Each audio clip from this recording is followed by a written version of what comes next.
So hello serial lovers, সকলে কেমন আছেন? পরিণীতা সিরিয়ালে রায়ানের দাদু অর্থাৎ আশুতোষ বসুর চরিত্রে আপনারা যাকে দেখছেন সেই সুব্রত গুহ রায় কিন্তু টেলি ইন্ডাস্ট্রিতে অনেক পুরনো একটা মানুষ।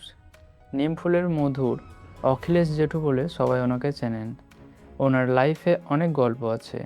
উনি অ্যাক্টিং করেন, ডিটেকশনও করেন, আর কিছুদিন আগেই একটা বড় হেলথ স্কেয়ার হয়ে গেছিল ওনার। আজকে পুরো গল্পটা জেনে নেব। তো চলুন শুরু করা যাক। সুব্রত গুহ রায়ের জন্ম 1965 সালের 5ই সেপ্টেম্বর কলকাতায়। কলকাতাতেই বড় হয়েছেন তিনি, আর এখনও কলকাতাতেই থাকেন। বাংলা টিভি ইন্ডাস্ট্রিতে উনি একজন সিনিয়র আর এক্সপিরিয়েন্সড অভিনেতা। এবার জেনে নেব তার ক্যারিয়ার সম্পর্কে। সুব্রত গুহ রায়কে সবাই সবচেয়ে বেশি চেনে নিমফুলের মধু সিরিয়ালের অখিলেশ জেঠু চরিত্র দিয়ে। এই সিরিয়ালটা 2022 থেকে 2025 পর্যন্ত জি বাংলায় চলেছিল। অনেক পপুলার ছিল এই সিরিয়ালটা।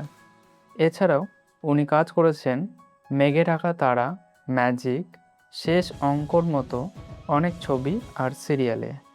এখন পরিণীতায় দেখা যাচ্ছে ওনাকে রায়ানের দাদু আশুতোষ বসুর চরিত্রে। শুধু অভিনয় করেই থামেননি সুব্রত গুহ রায়। উনি নিজে লিখেছেন আর ডিরেক্ট করেছেন নিশাচর নামের একটা থ্রিলার। মানে উনি শুধু অ্যাক্টর না, ডিরেক্টরও। ক্যামেরার সামনে আর পেছনে দুটোতেই উনি সমান কমফোর্টেবল। সো এবার জেনে নেব তার হেলথ কেয়ার বা কিছুদিন আগে যে শরীর খারাপটা হয়েছিল সেটা সম্পর্কে। কিছুদিন আগে 2025-এর অক্টোবরে দিওয়ালির দিন সকাল থেকে পরিণীতার শুটিং করছিলেন সুব্রত গুহ রায়। শুটিং শেষে বাড়ি ফিরে খাওয়ার পর হঠাৎ পেটে খুব ব্যথা শুরু হয়। সাথে সাথে হাসপাতালে নিয়ে যাওয়া হয় ওনাকে। সিটি স্ক্যান করা হয়, স্যালাইন আর ইঞ্জেকশন দিতে হয়।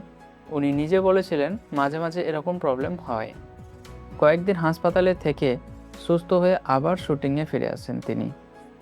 সো চলে এসেছি ভিডিওর শেষ পর্যায়ে। এতগুলো বছরের এক্সপিরিয়েন্স, অ্যাক্টর থেকে ডিরেক্টর হয়ে ওঠা, আর সম্প্রতি অসুস্থতা কাটিয়ে আবার কামব্যাক। সুব্রত গুহ রায়ের এই জার্নি সত্যিই ভালো লাগার মতো। ওনার এই গল্প আপনাদের কেমন লাগলো কমেন্টে জানান।